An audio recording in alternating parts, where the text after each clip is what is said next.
Hi, I'm Brianna Chan, and I am a Vice President in Global Supplier Diversity Sourcing at I'm honored to have been asked by Women Back to Work to be here today with three phenomenal ladies to discuss their career journeys, which included taking some time away from the job force for different personal reasons, the challenges in returning, and what's next for them. Also joining us today is an amazing champion of returners. But before we get started, I would like to share a bit about the Women Back to Work mission. Their mission is to create a systematic pathway for reentry of professional women into the workforce. The program ensures skills assessments, job search training, and mentoring that sets up returners to success on their future projects. And this is done for free for the returners. As a mom of four, there was a time where I did take some time away from my work, from my career, to be home with my second child 22 years ago. And just the few months that I took with her, the challenges that I faced coming back into the workforce were great. It was harder to get that job. I was constantly asked, hey, why do you have a gap of 4 months in your resume? And I had to explain that. So today, what I would really love to understand and to be able to share here with all of you is the understanding of where others are at and how others are facing that same challenge. So as we get started today, I would love to take a moment and introduce each of our panelists here. Valerie, would you mind sharing a little bit about your background, your career, maybe if you're comfortable, a little bit about kind of what took you away for a time, but focusing on really what is your passion and what's driving you in your return to the workforce? Hi, Brianna. Yeah, thank you. My name is Valerie Duncker, and currently I'm actually in the lucky position that I have a role. I'm leading a nonprofit in the educational context. So my role is to raise funds, supplemental funds for elementary schools and middle schools to enrich students' education. But I have been a returner multiple times, and first time was I was laid off in 2018, and I thought I'll take a little break, and as you said before, like focus on the family. I'm a mom of 3 kids, so but then life changes, and my youngest developed an eating disorder, so we as parents, we had to focus on her for over 2 years to help her go through go through her struggles. And then the pandemic hit, and I had like 3 teenagers at home. So from this little break, it ended up being almost 4 years. And then my background, as you asked, I have an MBA. I used to be a program manager in the corporate world, as well as in the tech startup world. I also was self-employed at some point. I was a program manager mainly in marketing, communications, and operations. And have worked in big companies, small companies. So I've kind of been wearing different hats. So I was really grateful during the times when I was trying to look for a new job to have like a program like Women Back to Work.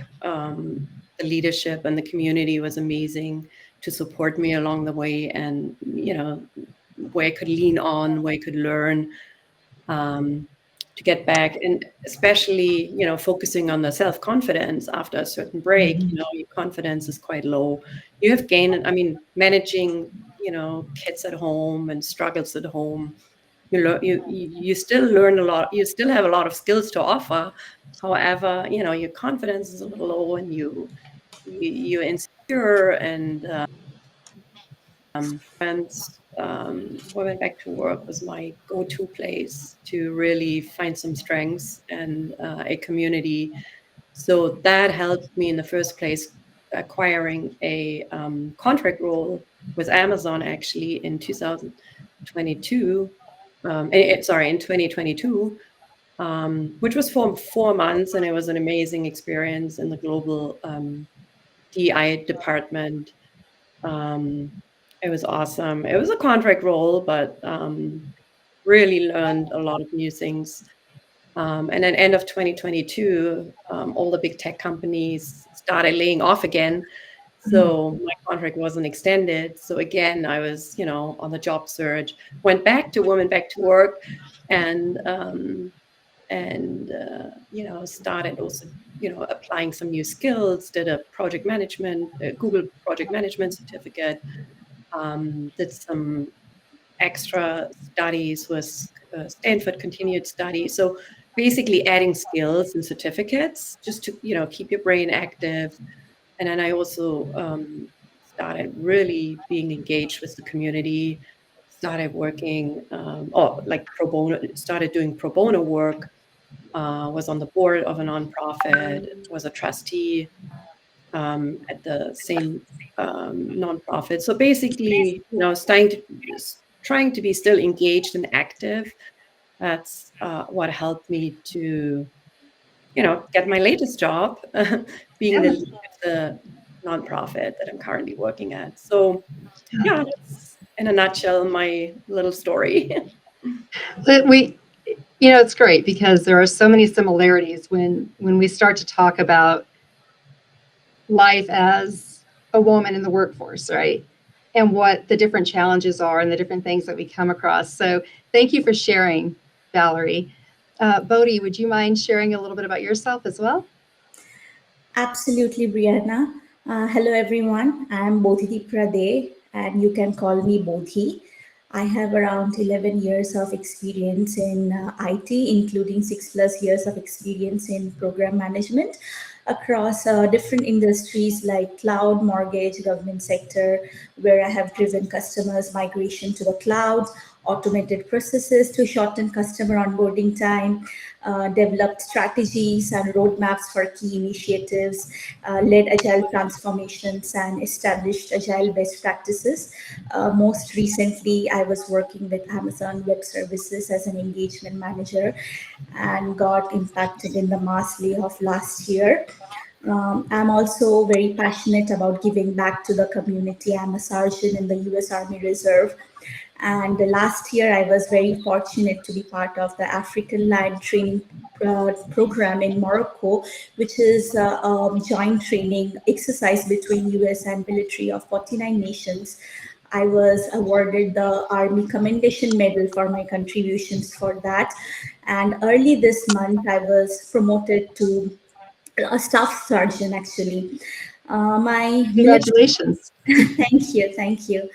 I would say that my military background gives me a very unique perspective that fuels creative problem solving and prepares me to tackle new challenges with confidence. I thrive on my ability to quickly grasp new technologies, allowing me to confidently navigate any industry or project space and deliver immediate value as a program manager.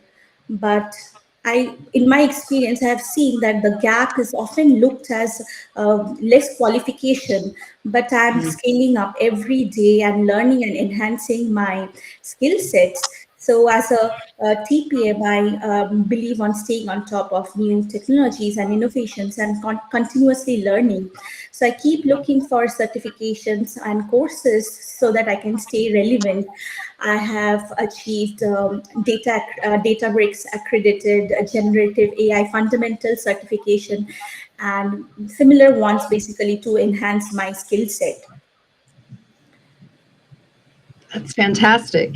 And thank you so much for your service. Thank you. Appreciate it. Cristina. I'm on mute. Hi, everyone.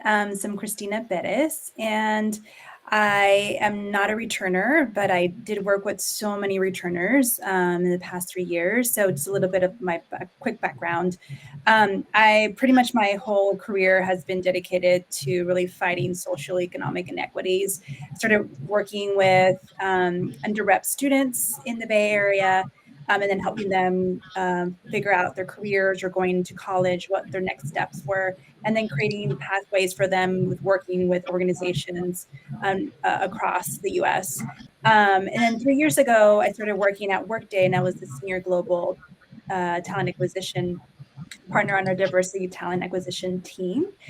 And that's where I started working with returners. So I was leading the recruitment processes and mentorship and training pieces around a career returner program, which we then were able to, it was mainly focused in North America, and then we're able to then increase our diversity efforts out in EMEA, which is mainly Dublin, UK, and Copenhagen area. And it's been super exciting for me to be a part of that. So I'm coming in today more as a huge advocate and support. And also my sister, I got into, while I was really, really understanding returners, my sister took an 8-year break because of her kids needing some medical attention, and saw her really huge difficulty of getting back into the workforce, even though she had so many skills. And she always said, like, oh, I wish I would have had these programs like Women Back to Work back then and knew more about it. And so I was really fortunate in the past 3 years to meet so many of you, understand your huge successes and also challenges that you all are facing as you're trying to apply for these roles, especially right now, and it's such when there's so much anxiety too. Yeah, thank you so much, Cristina. Can't wait to hear more from you on that. Veronica, can you share with us about yourself as well? Sure thing, Brianna. Hi, everyone. My name is Veronica Garcia, and I have a background in communications and brand management. Let's see, I have degrees in marketing and finance, and I've also received an MBA. I have well over 11 years of corporate background in content marketing, product communications, and project management as well. Throughout my career track, I think I would say that I've helped build global brands by pretty much achieving a clear, consistent value proposition across different target audiences. And I've often worked to align cross-functional leads as well as creative teams against core messaging goals to help build a brand.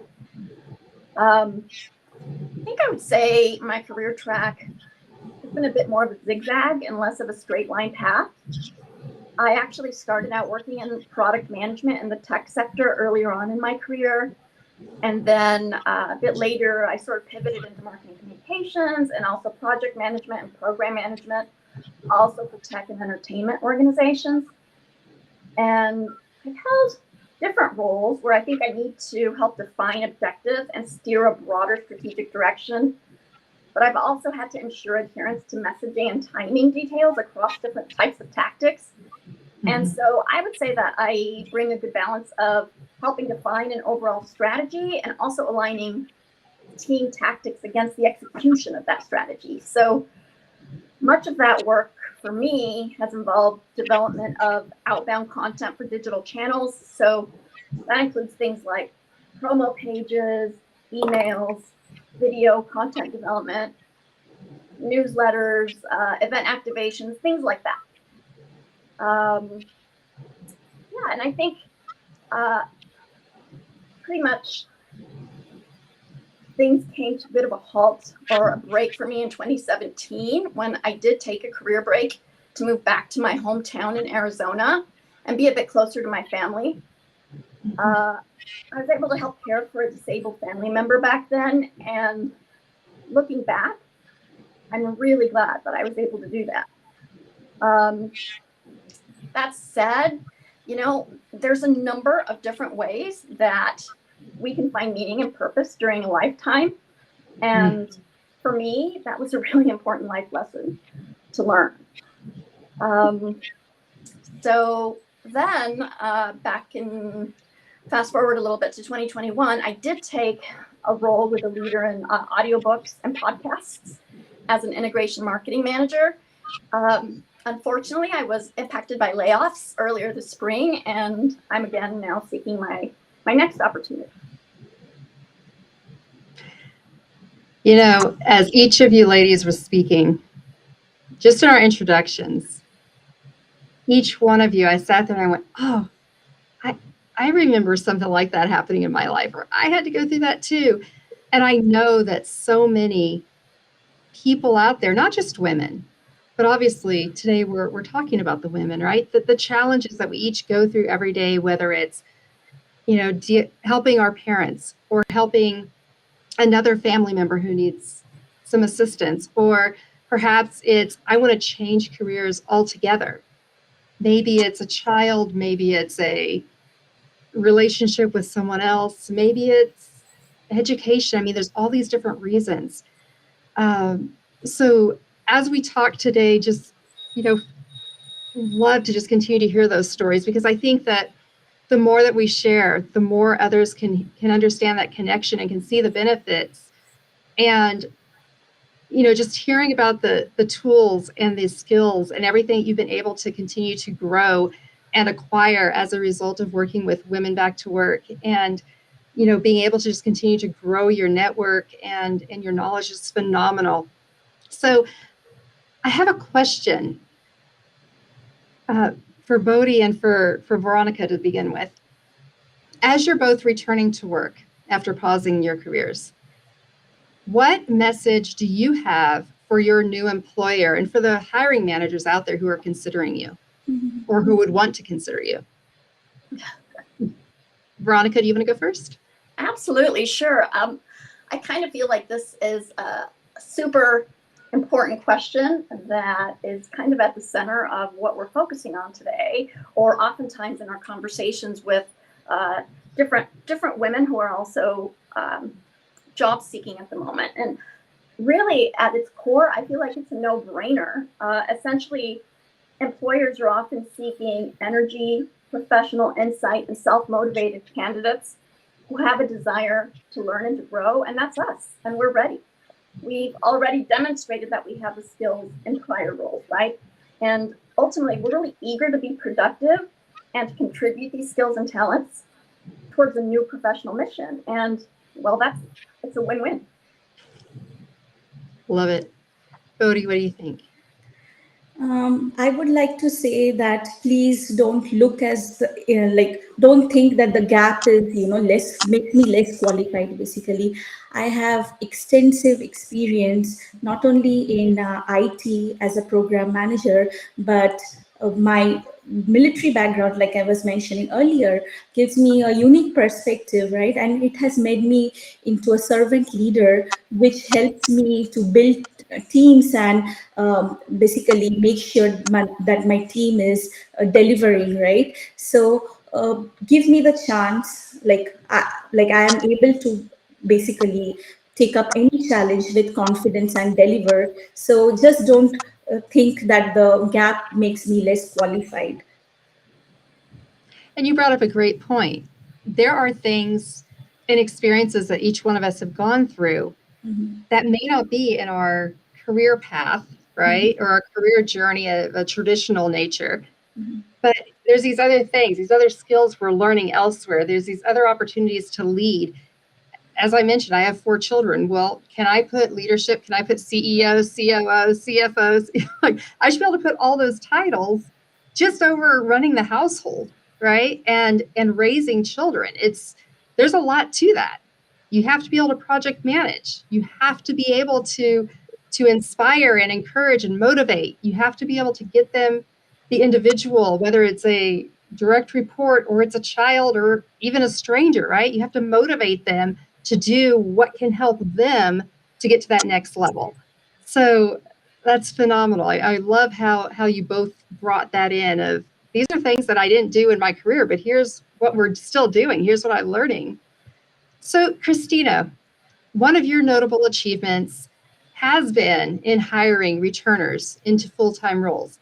Can you talk about the importance of supporting non-traditional candidates and what your advice to organization looks like to implement a similar return to work program? Yeah, so 3 years ago when I started at Workday, I mean, I hadn't worked with career returners before at all. Workday had a program already in place. And I think what was great is that we had huge support from our leadership of like, yes, we're going to support this diverse initiative within Workday, and give us pretty much the strength and pillars to be like, go for it, right?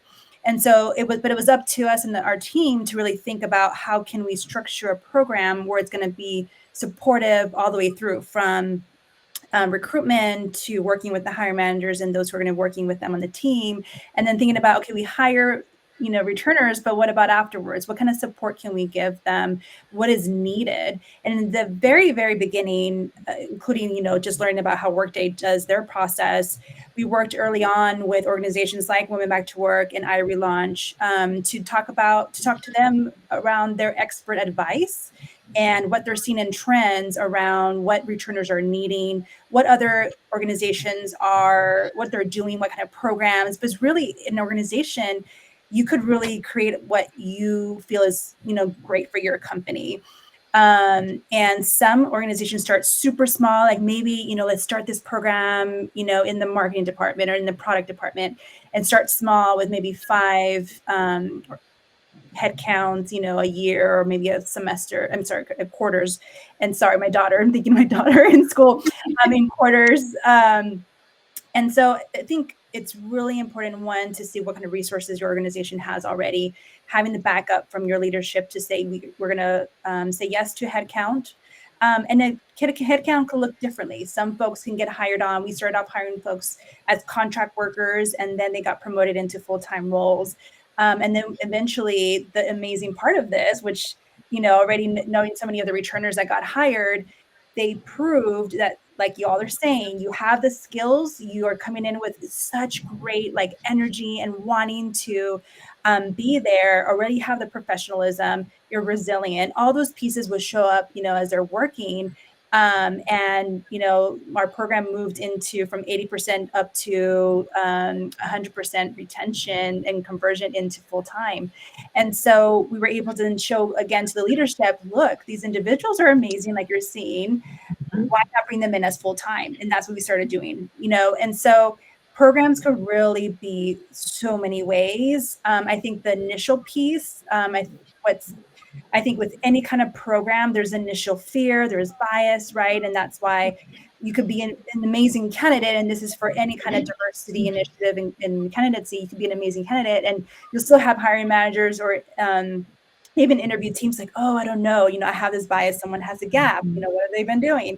And I think it's being able to talk very directly about, gaps, and why also returners can bring such great experience, because during that gaps, you don't know, like you mentioned, Brianna, you could be, you are running your household to maybe volunteering, at a school, or maybe folks are in from immigrating from another country and are literally trying to figure out what's next and just can't get started to work. And then maybe that's their break.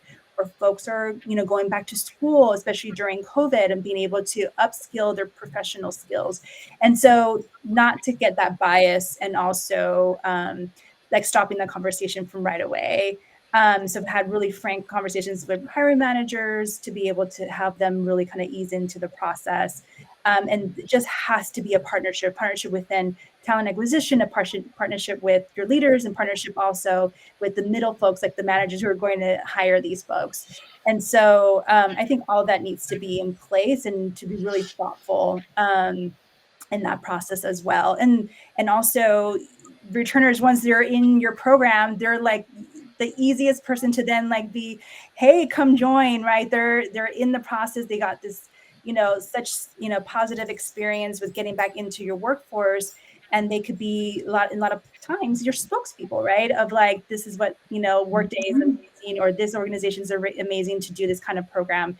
So, so it kind of helps as well, because I know a lot of these returners come back and volunteer, not just within their company, but other, organizations, to help other folks getting back into the workforce. So, in general, having more an inclusive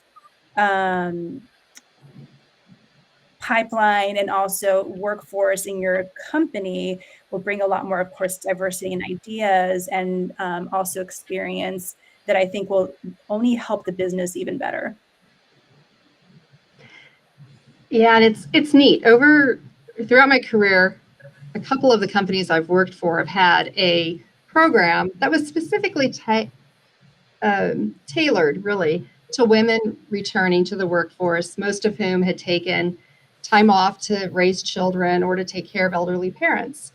And I loved it because one thing that I saw that was consistent was there was a job share and opportunity. So when first coming back, they may have been gone for 15 or 20 years even. And they haven't been in the workforce. They haven't been in the office every day. They're still trying to figure out what is this going to be like, and to have the opportunity to say, how about I share the job with another person who's returning also? So they would work a 4-hour shift, each one of them. As they progress, progressively then put in more and more time, got comfortable. And in some cases, they said, you know what, this is perfect. And both individuals agreed. They both liked it, and they continued just that part-time model. So one thing that I think that companies need to continue to be open-minded about is that flexibility. What could that look like? It doesn't have to be a contract position. It doesn't have to be a full-time position. It doesn't have to be 8 hours. It could be 4 hours. It could be 3 days a week. It could be like, open up our minds and be creative.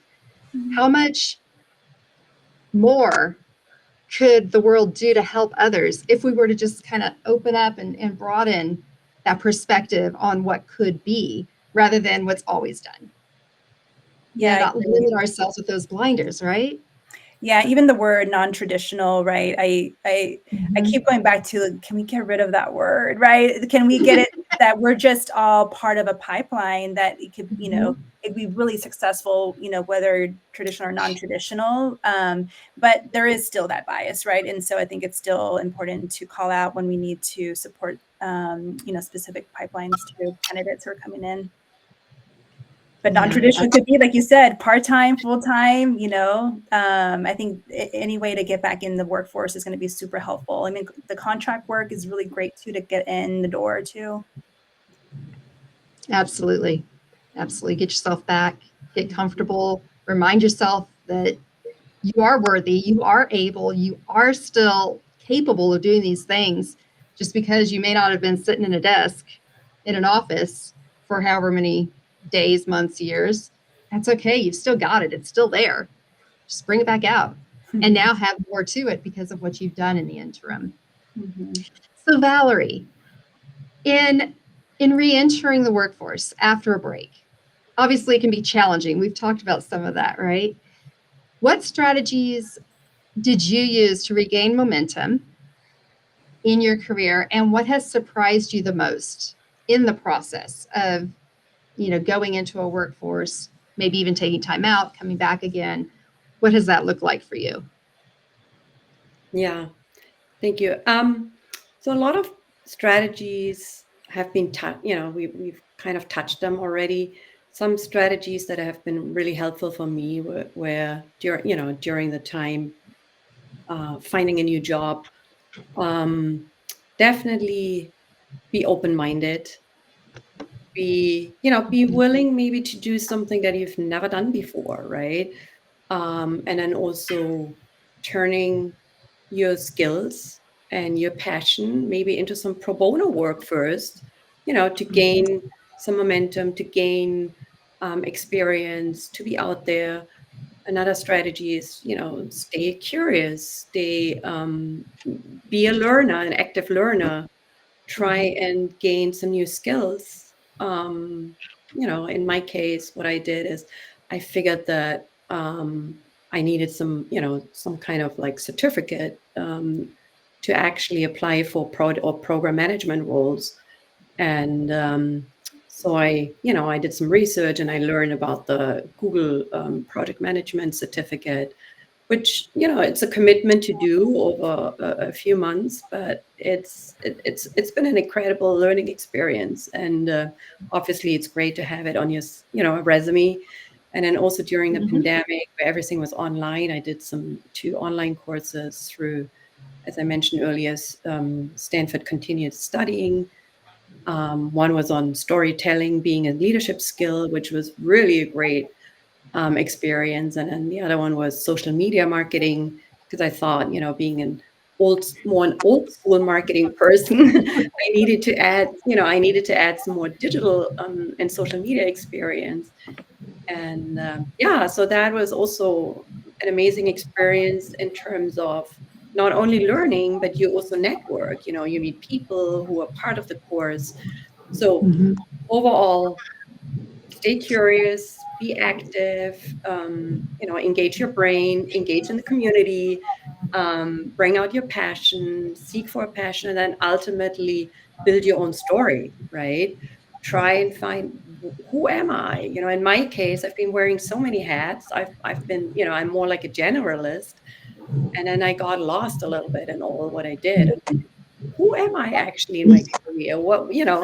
So I figured that in everything I've done, whether in big corporates or small business, or even when I was self-employed, I did a lot of project management work, and project management has a certain skill set, right? But then I realized, okay, I need to build this story in my resume and in my LinkedIn profile too, to bring it across. So these are some strategies. What were surprises? Were you asking about surprises when I was actually going back to work, or surprises during the search? Both. Both. Okay. Yeah. So surprises during the search is, maybe it's not a surprise, but it was kind of a surprise that it's hard, that, you need to really motivate yourself every single day. But you also need to kind of take breaks, right? You can't do this like 24/7. Searching for a job is intense. It's a full-time job. But you also need to step out of it sometimes, because you can get lost in all your spreadsheets. Like, this is the role I applied, and this and that, and all the platform, job job offer platforms and LinkedIn, and you can get totally lost. So often you need to kind of step back and ask yourself, what am I actually looking for? Who am I? What are the skills that I'm offering? And also honoring, as you said, Brianna, earlier, and some other panel members, honoring that you actually have learned so many skills during your break.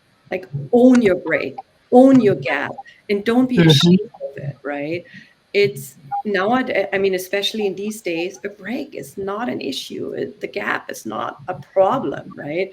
A lot of people see it as a problem, but it's not. You can easily, again, build your story around it, why you've been in the gap, and just honor what skills you've learned during that period. Surprise. And make sure that you're putting those skills on your resume. Exactly. Yeah. Update the resume with those skills. Yeah. And then surprises when I re-entered. My first re-enter job after a break was Amazon. That was completely remote. So the remote work was a little tough. Onboarding in a corporate world was, their own system, their own way of doing things. Not being able to just walk over to a colleague and say, hey, do you mind explaining this to me? So there was a lot of proactive outreach necessary. And,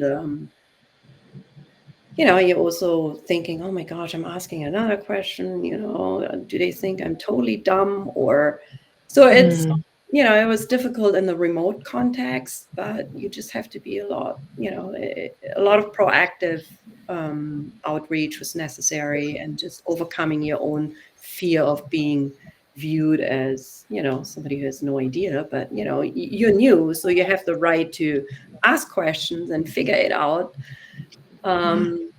Another surprise when I started the new job, being the lead in a nonprofit, was, I think my leadership skills were definitely challenged. My people skills were challenged. There was some, working with some, difficult people. So, I had to learn how to handle it again. And then also understanding the reporting structure, and working with the board is also different than working with colleagues and your direct manager. So, yeah, these were little surprises. And how hard fundraising is in these days.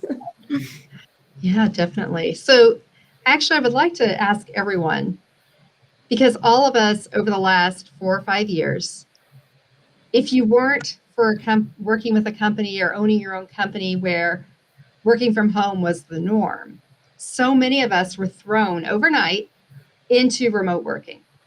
And Valerie, you just spoke to it. There's so many challenges with working from home that some people can run into, especially if you're new to the company, especially if you're trying to return. And let's say you've taken 10 years off and you're sitting there going, wait, we never worked from home. We didn't have that technology to be able to do that. Now, what do I do? How do I do that? And like you said, Valerie, it's, am I asking too many questions? Am I bothering this person? Are they going to think that I'm totally incapable of doing my job because I asked so many questions? And in reality, it's not that, right? You're just, a lot of it is, I'm wanting confirmation. So I would love to hear from each of you on advice that you would give to individuals who are wanting to return, you know, women who are wanting to come back to work. They don't have that experience working from home. What are some of those challenges you encountered and how did you address those? And perhaps, you know, what's some advice that you give to women wanting to come back to work? Let's start with Veronica. Oh, sure. Well, wow. I guess I would start off with the idea of having perspective with the broader picture. I think in terms of the zooming out and seeing the bigger picture, I would just highlight first and foremost the fact that a break can be a blessing for multiple reasons. And, you know, sometimes a lot shifts when we just shift our own internal frame of mind around something. And one of the reasons that it can be a blessing is that time is the ultimate valuable resource, right? And you have this time right now. You have a fantastic opportunity to really reevaluate, reassess what it is that you want to do with your career. This kind of builds a little bit on what you were saying, Valerie, but it's the idea of really, how can I use this time to pinpoint what I've actually loved in prior roles? And, you know, from there, decide what it is that you'd like to build on and grow. Ultimately, I'd say once you're able to identify where it is that you'd like to go, that's half of the challenge. But you need to hold to that vision as you go about your actual search. And also try not to get too overwhelmed while you're doing that, because the process in and of itself can seem daunting at times. Admittedly, it definitely can. But that's a huge piece, is just the broader perspective. And then from a more practical standpoint, I would also say it's important to keep yourself active and engaged through maintaining meaningful connections and meaningful dialogue whenever you can. There's tremendous value in networking and continual learning to help keep you in growth mode. I would say since the layoff earlier this year, I've most definitely strived to sustain professional connections and also to access valuable upskilling opportunities. Things like Lee Hecht Harrison, which is a career transition organization. They provide a myriad of resources, including a career coach that I've stayed in contact with. I've also been able to take a couple of LinkedIn learning courses just to stay on board, one of which includes an artificial intelligence and business strategy course, and another one was a course in ethical AI. And also connecting to this valuable resource group by listening to Power Hour sessions. So these are offered by Women Back to Work, and this is networking that enables alliances and meaningful exchanges with other professional women who are oftentimes, you know, in the same boat as we often have been at different stages of our career. These have been so helpful. Actually, just this past week, I got to hear Nehal Mehta in a Power Hour session, and she was discussing career advice, networking strategies, LinkedIn best practices, very relevant and valuable topics. So yeah, I would say engage and seek out those meaningful connections so that you can stay within within the flow of the topics at hand and what it is that you want to focus on, being the center point of what you're focused on. So I would also just say it's very inspiring to be able to join a group of, or a community really, of women that are uplifting other women, and they have it as their core mission to champion and really raise other women in their careers. That's fantastic. So if you can find something like this and plug into it, oh my goodness, it is so relevant, it is so valuable, and makes you realize that you are not alone, and there's tremendous value in that. Absolutely. Absolutely. It's funny. There's that joke, at least that I grew up with, where, if one woman needs to go to the restroom, multiple women go together. And it's kind of that we're supporting each other. And while it's always been around going to the bathroom, right, at a restaurant or whatever, really, it's not. It's about our lives, right? We crave interaction with other women and that support from other women and that mentorship and the ability to just grow and share and all of that and kind of have that sisterhood. And it is very important. It's great to have communities like Women Back to Work where you can have that opportunity and that network and that environment. So, Bodhi, what do you think about individuals, women returning to work and they've never worked from home before? That's never been an experience for them. How would you, or what would you say to them? What advice could you give to them to help them to feel more comfortable with that possibility? Great question, Brianna.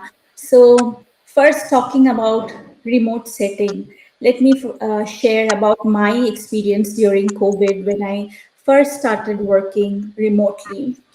It was really hard for me to adapt to the remote work setting because there was no schedule. Basically, I'll put it that way. I was working around the clock. I had teams in Argentina, Belarus, so I would wake up at 6 a.m. in the morning to attend those calls, and then I was working like Pacific hours, and then in the evening I was working with my India team. So I was basically working around the clock, and it was actually uh, definitely impacting my health, right? So very important, to which I really understood, uh, shortly understood actually, is that it's very important that even if you're working remotely, it's very important to maintain a schedule. Else, it will impact not only your health, your mental well-being, but also your work-life balance. Maintain a schedule. I was not eating on time because I was like, okay, I can just eat whenever, right? But that will impact your health in the long term, right? And then another challenge was like, since I had nowhere to go, I was like always tempted to log in and see if there is any new email or if there is any Slack message. But definitely, you know, I would highly urge everyone to maintain a schedule, and that will actually increase your productivity, right? If you are not like mentally or like physically healthy, right? How are you going to give your best, right? So it's very important. That's one advice I would definitely like to give. And for remote work settings, definitely you have to put more effort to build those connections. Since I'm a program manager, I actually build meaningful partnerships with all my cross-functional teams, right, to deliver. So just, or if you're in office, you can just walk up to somebody's desk and ask for something, or basically get things done, sometimes just over coffee break or something like that. So when you're on a remote setting, you have to put extra effort, right, to build those connections.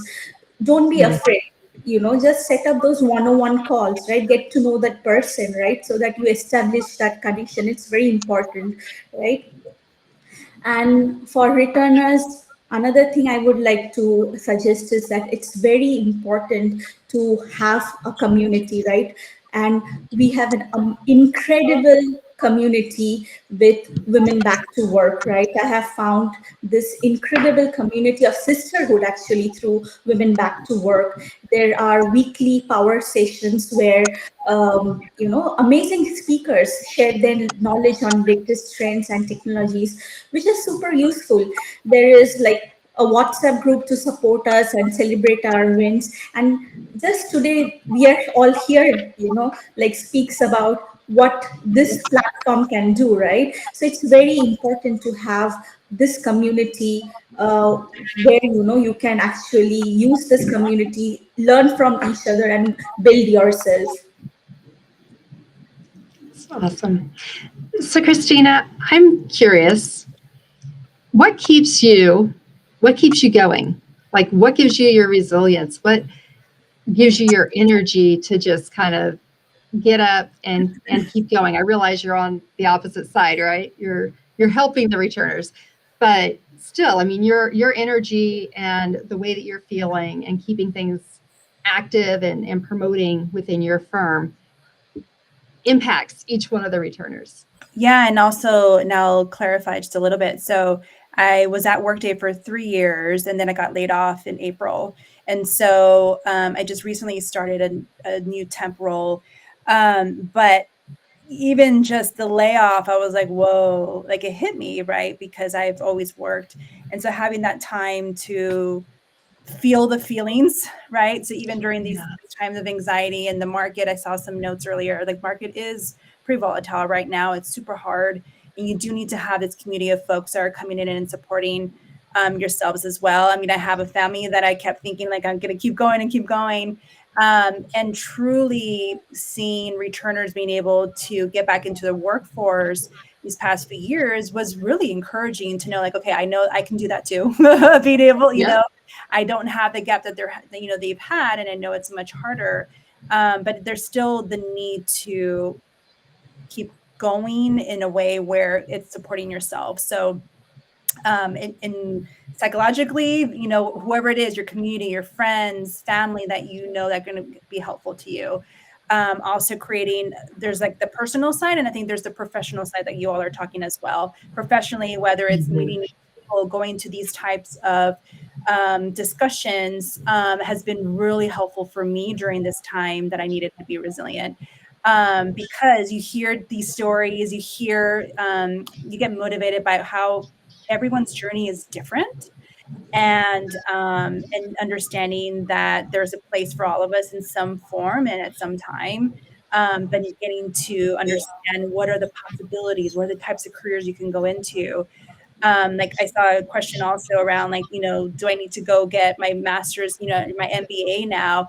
You know, for each of these types of roles, it depends on what you're looking for, but also what kind of skills are they asking for. So sometimes you might not need an MBA, but maybe you need, you know, really specific courses on project management. So during this time when you all are searching, it is really great to take these kind of courses and stay afloat. But I definitely feel, my family and my friends, professionally, everybody that I have known, once I let them know I got laid off, everyone's like, okay, how can I help? Right. So there's so many of us in our communities that could support each other. And even though I'm not at my prior company Workday, and I'm gonna, starting this new temp role, for me, I think the diversity piece is always going to be part of my passion, part of what I really strongly believe that's going to make businesses better, to have a diversity in thought and experience within our workforce. So I think that piece alone, that's always going to be something I'm going to be passionate about, and it's going to be my goal and what I look for in a company as far as their values. That's what keeps me resilient to stay strong and be like, I'll find something, right? So, and then once I'll be able to, put it on my LinkedIn, like where I am right now too, after this. But I'm really excited about hearing what all of you are doing in this process and encouraging others to stay afloat. It's hard. So I understand it and feel it. And also know there's opportunities, whether it's volunteering. That's the other thing. Yes, I heard someone do I know, Bodhi, like kind of like what you're doing, right? There's some volunteer opportunities that could turn into other kinds of opportunities that are paid as well. So just kind of learning, and can you take, I was doing some consulting, so that helped me for a while too. So I think there's different avenues that we don't need to always feel it has to be one direction. And that's okay that you have a different, career path. That's awesome. And yes, congratulations on your new temporary job. I pray it goes well for you and becomes a permanent one if you like it there. Me too. So as we're kind of starting to wind down and wrap up here, we'd love to just kind of go round robin, take a couple of minutes each, and talk about what's next for you. What's next, whether it's your back to work process, what's next as far as, all right, I'm going to do this next job, but then you know what, in 15 years I want to retire, or I want to go on a cruise, or whatever that what next is. Share a little bit, please. We'll start with Valerie. That's a good question. Well, first of all, right now in my short-term thinking, obviously my goal is to make, my current role as successful as it can be. And as it is a mission-driven role, I really want to, make an impact and, achieve the goals we've set. Currently, the goal of our foundation is raising 1.2 million for the school district. So that's my short-term goal. And what is next is a really good question I haven't been thinking about for a long time. Yeah, I mean, I'm a mother of 3. 2 of my kids are already in college. Third is in high school. So at some point she'll be in college probably too. So my husband and I will be empty nesters. So if I can dream, I would be going on lots of traveling. I would, follow my passion of being a competitive tennis player and play more tennis and Awesome. hang out with more friends. And, part of my life is in Europe because I grew up in Germany. My family is there. I actually just returned from Europe. So I think I'll probably spend a little bit more time in my other world. That would be my next dream. Let's put it this way, my longer term dream. Mid to long. That's awesome. That's awesome. Bodhi, what about you? Continue to be a learner, right? I'm a very curious person. I want to continue to grow in any kind of way, and never give up learning and growing in general. Absolutely. Bodhi, what about you? For me, I am in my military career. I am transitioning to cyber network defender. So currently, I am going through several security certifications, and cybersecurity is definitely one very growing and very emerging technologies, right, and domain. So I'm super excited what challenges that will bring, and how I can actually whatever learnings I'm gaining through this, how I can actually implement it in my professional civilian career as well. Definitely there are so many opportunities in cyber as well. Along with my AI/ML experience, I think I'm just waiting for the next exciting project so that I can immediately deliver value as a program manager. And definitely at the same time, I want to ensure that I'm still focusing on my health and mental well-being, staying motivated, continuously learning new technologies and things so that I can, be on top of things. Awesome. What about you, Cristina? I know, currently just making sure I could be more stable in a career, right? That's what I would love. To be in a place where no matter where I land, I'm always going to be an advocate. That's just going to be who I am. And I love whatever I do in that role, whether it's part of what I'm doing. And like Valerie, I'm also a curious and learner, but I'm also hoping, I'm trying to stay fit so I can continue dancing because I love to dance, and being able to, pretty much, I need, my daughter's 15, so she's in high school and doing all her stuff. So immediately it's going to be like making sure she, gets through great.